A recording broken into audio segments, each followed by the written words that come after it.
नमस्कार दोस्तों, तेजस्वी यादव बिहार से बाहर है, देश की राजधानी दिल्ली से भी दूर है। इन दिनों तेजस्वी यादव केरला में और केरला में तेजस्वी यादव सरकार बनाने की तैयारी में है। देखिए, तेजस्वी यादव केरला में फर्राटेदार अंग्रेजी में भाषण दे रहे हैं और तेजस्वी यादव के भाषण पर केरला में तो तालियां बज रही है, लेकिन बिहार में उनके विरोधी खेमे के दलों के नेताओं के पेट में दर्द हो रहा है। तेजस्वी यादव देश के सबसे शिक्षित राज्य में जाकर जब अपने संबोधन के दौरान केंद्र की नरेंद्र मोदी सरकार पर प्रहार कर रहे हैं, तो बिहार में बीजेपी और जेडीयू के नेताओं की बेचैनी बढ़ रही है।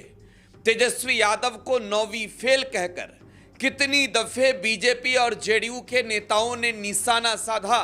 यहां तक कि बिहार की राजनीति में नए नए आए प्रशांत किशोर ने भी तेजस्वी यादव के शैक्षणिक योग्यता पर कई दफे सवाल खड़े किए। लेकिन जब तेजस्वी यादव फर्राटेदार अंग्रेजी में देश के सबसे शिक्षित राज्य में भाषण दे रहे हैं, शायद ही बीजेपी का कोई बड़ा नेता इस तरीके से भाषण देते नजर आया हो, तो बिहार में उनके भाषण पर जेडीयू के लोग, बीजेपी के लोग सवाल उठा रहे हैं। तेजस्वी यादव सरकार के आंकड़ों की बात कर रहे हैं, मुद्दों के साथ केरला की जनता से एलडीएफ अलायंस के फेवर में वोट करने के लिए अपील कर रहे हैं। तो बिहार में सत्ताधारी जेडीयू बीजेपी बेचैन है। बेचैनी क्यों बढ़ी है, आज समझेंगे इस रिपोर्ट में। दोस्तों, टुडे बिहार न्यूज के पॉलिटिकल शो रडार का ये 74वां एपिसोड है। मैं हूं आपके साथ प्रकाश सिंह। बिहार की राजनीति में तेजस्वी यादव हो या लालू यादव, इनके नाम की चर्चा अगर बीजेपी जेडीयू ना करे तो शायद वो दिन ही ऐसा ना आए। बीजेपी और जेडीयू के नेताओं की दिन की शुरुआत तो तेजस्वी यादव और लालू यादव के नाम लेने के साथ ही होती है। तेजस्वी यादव और लालू यादव के नाम पर ही तो बिहार में भाजपा जेडीयू के नेताओं का सियासी दुकान चलता है। लेकिन तेजस्वी बिहार से बाहर है। देखिए, केरला में है और केरला के बारे में आपको बताएं, वहां विधानसभा के चुनाव होने हैं। तो विधानसभा के चुनाव में तेजस्वी यादव इस बार दमदार प्रदर्शन करने के लिए भी तैयार हैं और वहां पर अपनी पार्टी राष्ट्रीय जनता दल को चुनाव भी लड़ा रहे हैं। देखिए, बीजेपी मुक्त प्रदेश है केरला, यहां पर भारतीय जनता पार्टी की कोई दाल नहीं गलती। आपको मालूम है, केरला के लोग शिक्षित हैं और बीजेपी के प्रोपगेंडा पॉलिटिक्स के वो शिकार नहीं होते, बीजेपी के प्रोपगेंडा पॉलिटिक्स के फेरा में नहीं पड़ते। और यही वजह है कि भारतीय जनता पार्टी का वहां खाता खुलना भी मुश्किल हो जाता है। मौजूदा समय में सरकार है एलडीएफ अलायंस की, लेफ्ट डेमोक्रेटिक फ्रंट की, और वहां पर दूसरे ओर मुकाबला है यूडीएफ से, जिस यूडीएफ में सबसे बड़ी पार्टी है कांग्रेस। तो आप ये कह सकते हैं कि तेजस्वी यादव इन दिनों कांग्रेस के खिलाफ ही सियासत कर रहे हैं। केरला के चुनाव में जाहिर सी बात है कि जब एलडीएफ बनाम यूडीएफ के बीच मुकाबला है और तेजस्वी यादव की पार्टी आरजेडी एलडीएफ का हिस्सा है, तो बिहार और झारखंड के बाद पहली दफे अब तेजस्वी यादव जब केरला में कैंपेन कर रहे हैं अपनी पार्टी के कुनबे को जिताने के लिए, तो बिहार में तो तेजस्वी यादव ने कांग्रेस के साथ मिलकर रैली किया, झारखंड में भी किया, दोनों जगह पे गठबंधन है। लेकिन केरला में गठबंधन नहीं है तो कांग्रेस के खिलाफ मुद्दों के साथ सियासी बात भी कर रहे हैं। देखिए, तेजस्वी यादव ने लॉजिक बड़ा इंपॉर्टेंट रखा है। केरला की कुल 140 सीटें हैं, इसमें 3 सीटों पर आरजेडी लड़ रही है। तेजस्वी यादव नरेंद्र मोदी के सरकार के आंकड़ों के दम पर ही, जिसमें तमाम मुद्दे हैं, बात कर रहे हैं। और तेजस्वी यादव जब बता रहे हैं केरला के लोगों को कि बिहार इस देश का सबसे पिछड़ा राज्य है और मैं वहां से आता हूं, तो बिहार में बीजेपी जेडीयू के नेताओं की बेचैनी बढ़ गई है। तेजस्वी यादव के भाषण को पहले सुनवाते हैं, फिर विस्तार से बताएंगे। I have come from a Bihar state, which is the poorest state of the country. And I have come to Kerala, where in Bihar we give examples that Bihar should be like Kerala.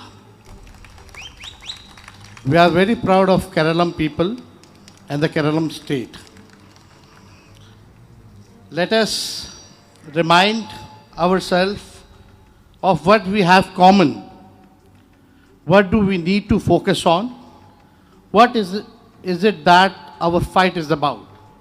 Equality of opportunity. A child born poor should have the same real chance in life as a child born rich. This happens when good school, good doctors, and good nutrition and available to everyone, not just those who can pay.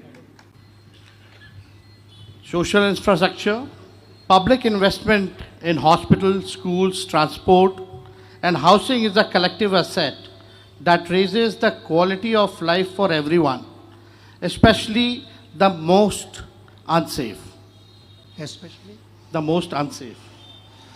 Social security, a strong welfare covering unemployment, old age, disability, and health, protects every citizen against caste-based discrimination. Dismantling caste-based discrimination requires active social reform, affirmative action, and cultural movement that asserts the equality, dignity of every human being. No one should face a closed door in education, employment, or daily life because of the family they were born into. Caste is not a tradition worth keeping. It is an injustice worth ending.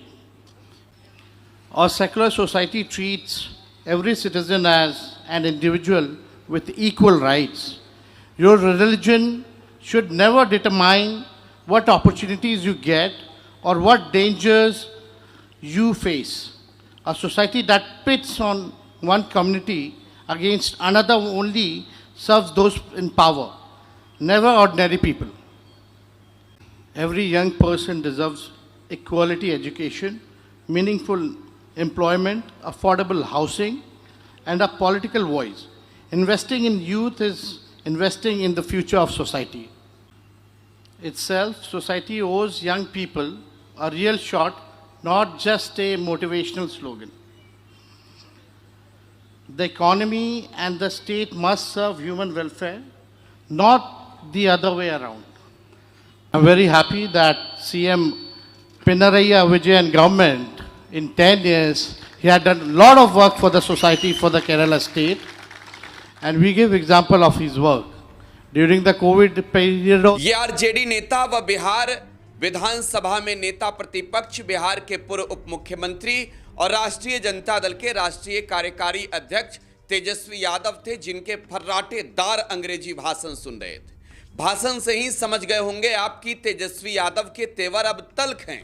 Kerala में BJP की entry होने ही नहीं देंगे। LDF के साथ गठबंधन करके तेजस्वी यादव 3 सीटों पर लड़ रहे हैं। देखिए 3 सीटों के नाम क्या हैं, कैंडिडेट कौन है, वो भी आपको बताना चाहेंगे। आपको मैं दिखाना चाह रहा हूं कि एमबी सुरेश कुमार जो केरला के प्रदेश अध्यक्ष हैं, वो खुद चुनाव नहीं लड़ रहे हैं और उन्होंने घोषणा की है कि पीके प्रवीण ये कन्नूर जिले के कुथुपड़म्बा सीट से चुनाव लड़ रहे हैं। एमके भास्करन कोझिकोड जिले के वडकाड़ा विधानसभा सीट से चुनाव लड़ रहे हैं। पीके अनिल कुमार वायनाड के कलपेटा विधानसभा सीट से चुनाव लड़ रहे हैं। तो 140 में 3 सीटों पर तेजस्वी यादव का अलायंस।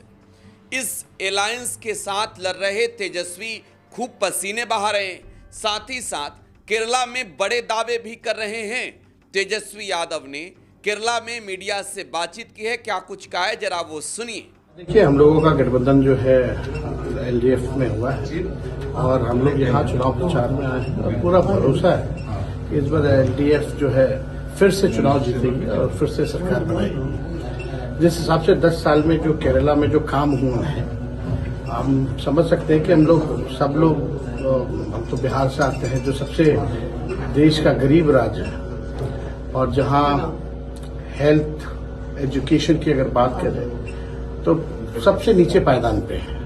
लेकिन वहीं केरला की अगर बात करें तो केरला जो है, हेल्थ हो या एजुकेशन हो या तमाम ऑल सेक्टर्स हो, काफी डेवलप्ड स्टेट है। तो हम लोग तो उदाहरण देते हैं कि भाई केरला जैसा हमारा हेल्थ सेक्टर बने, हमारा एजुकेशन सेक्टर बने। और जिस हिसाब से कोविड के टाइम में भी जो नरेगा गवर्नमेंट ने जो काम किया है वो हम सब लोगों ने देखा है। डिस्पाइट केंद्र सरकार ने सौतेला व्यवहार केरला के साथ किया है, चाहे कोई भी रिलीफ नहीं दिया, कोई पैकेज नहीं दिया। पूरी तरीके से आप देखिएगा जो डिजास्टर जो यहाँ आए या फ्लड्स जो आए उसमें भी कोई मदद नहीं किया। तो हम लोग चाहते हैं कि इस बार पुनः एलडीएफ की सरकार बने। सर 3 सीटों पे आप चुनाव लड़ रहे हैं, दूसरी तरफ यूडीएफ है, राहुल गांधी प्रचार कर रहे हैं एलडीएफ के खिलाफ। तो क्या लग रहा है कि आप बिहार में साथ में थे उनके और आज यहाँ पे अलग अलग आप लोग हैं? आप जानते हैं बिहार में तो लेफ्ट भी हमारे साथ है और कांग्रेस भी हमारे साथ है। अगर की जाए तो अगर यूडीएफ की अगर देखी जाए तो आप देख सकते हैं कि बंगाल में टीएमसी के खिलाफ वो लड़ रहे हैं वहां, लेकिन यहाँ वो यूडीएफ में है टीएमसी। तो ठीक है, हमारा एक नेशनल ब्रॉडर एक अलायंस है, इंडिया अलायंस है, लेकिन कुछ स्टेट में हम लोग अलग अलग हैं। यहाँ यूडीएफ की तरफ से लगातार आरोप लगाए जा रहे हैं कि एलडीएफ और बीजेपी साथ मिले हुए हैं, एक साथ कल्यूट कर चुके हैं चुनाव में, पिनराई विजयन और प्रधानमंत्री मोदी, ये 2 चीज जोड़ के हर नारे में और भाषण में। देखिए, कौन क्या कहता है इस पे हम कोई टिप्पा टिप्पणी नहीं करना चाहते हैं, लेकिन हमारी मंशा साफ है, किसी भी हाल में कम्युनल फोर्सेस को केरला में आने नहीं देना। तो तीसरी बार सरकार जो है, क्या लगता है, उम्मीद है आपको पूरी तरह से कि काम के आधार पर है पूरी उम्मीद। तेजस्वी यादव जब केरला में भाषण दे रहे हैं तो उनके भाषण पर बिहार में घमासान है, लेकिन नरेंद्र मोदी की सरकार को घेरते हुए केरला की जनता को तेजस्वी यादव ने अपने पिता लालू प्रसाद यादव के संदेश भी सुनाए हैं। तेजस्वी यादव ने केरला की जनता को कहा है कि मेरे पिता अभी तो अस्वस्थ हैं। तेजस्वी यादव ने बताया कि वो किडनी सहित कई गंभीर बीमारियों से ग्रस्त हैं। तेजस्वी यादव ने उनका संदेश केरला की जनता को सुनाया है, जिस पर केरला में खूब तालियां बजी है। जरा उस भाषण के अंश को भी सुनिए। There has been unmatched development in Kerala in last 10 years. Despite Modi government ignoring the demands and the needs of Kerala, central government always refused to extend any assistance to Kerala even during the natural calamities and disaster times. Every section of the society has been benefited by pro-people policies of LDF government. Rapid growth is visible across all sectors, from infrastructure to social welfare. And even while coming to Kerala, as all of you knows that my dad, national president of RJD, Sri Lalu Prasad Yadav ji, is not so well. He has kidney issues, he has a heart issue, but still, my dad always told me that never compromise with the fascist forces and social justice. And while coming to Kerala, he has given greetings to the LDF leaders, to the CM, and he asked me to convey his regards to the people of Kerala and salute them and tell them to vote for the LDF this time. So I came here to appeal to everyone, kindly vote for the LDF. We have been given example in many states that what in 10 years the LDF government had did for the Kerala people after central government had been ignoring. And now if you see, Narendra Modi ji is only busy in foreign. He is not interested in nation work, whether it is about unemployment, whether it is about poverty, whether it is about the price has increased of oil, diesel, whether the issue of farmers, whether it is issue of laborers, migrant. He is only busy in campaigning, election. I came from Bihar. All the machinery has been hijacked. All the constitution institution has been hijacked by Narendra Modi ji. And I sincerely request you all to think and vote. We have to save our democracy. We have to save our constitution. And BJP and RSS ideology is totally different. They want to make their own constitution, the RSS agenda, the book of thoughts written by their gurus, Govalkar. They want to put that instead of our constitution. So I'll be requesting everyone that you people have to get united and vote for our candidate, Mr. Shakir ji. And I'm very hopeful that this time he's going to win the election, and again we're going to form the government. LDF will form a government again for 5 years for the future. The BJP party, they are trying to make hatred in the society. Somehow they want to communalize the society for their benefit. I have been appealing wherever I have been going for the campaign. This is just the way the Britishers used to do, divide and rule, what BJP is trying to do nowadays. So, for country's freedom, all the religion, whether Sikh, Hindu, Muslim, Isai, everyone contributed. Everyone shed their blood for this freedom of the country. And as per the constitution, everyone is equal. They have equal rights. And we will stand for that. And at the end of it, I'm very thankful to the LDF cadres, the workers, and all my brothers and sisters are sitting here. I thank you to each and everyone that you people have welcomed me so well. And we are very hopeful that next time when I'll come after the campaigning, I'll be coming in an oath when LDF government will form their government. कुल मिलाकर तेजस्वी BJP पर सीधे चोट कर रहे हैं। बिहार से बाहर हैं तो क्या हुआ? तेजस्वी यादव केरला में मौजूद होकर जिस तरीके से भारतीय जनता पार्टी को निशाना बना रहे हैं, ऐसा प्रतीत होता है कि तेजस्वी यादव अब सीधे मुकाबले को लेकर तैयार ही नहीं है, बल्कि राष्ट्रीय जनता दल के कुनबे को देश के हर राज्य में अब मजबूत करने में जुटे हैं। केरला उसका एक अंश है, देश का सबसे शिक्षित प्रदेश है, लिहाजा देश के सबसे शिक्षित प्रदेश की जनता को बता भी रहे हैं तेजस्वी यादव कि बीजेपी और नरेंद्र मोदी और उनकी सरकार किस तरीके के नैरेटिव सेट करती है। प्रोपगेंडा पॉलिटिक्स का वो भंडाफोड़ भी कर रहे हैं। लेकिन इस बीच तेजस्वी यादव अपने सहयोगियों के लिए भी पसीने बहाते नजर आ रहे हैं। तस्वीरें हम आपको आज की दिखा रहे हैं, जहां केरला के ऑर्केस्ट्रा मैदान में तेजस्वी यादव ने आज लेफ्ट के कैंडिडेट के पक्ष में चुनावी रैली की है। तेजस्वी यादव के भाषण को सुनने के लिए यहां लोगों की भारी भीड़ उमड़ी थी।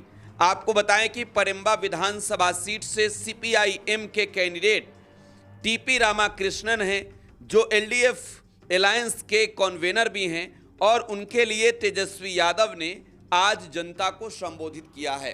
केरला में जिस तरीके से तेजस्वी यादव को लोगों का प्यार मिल रहा है, समर्थन मिल रहा है, वो गदगद हैं।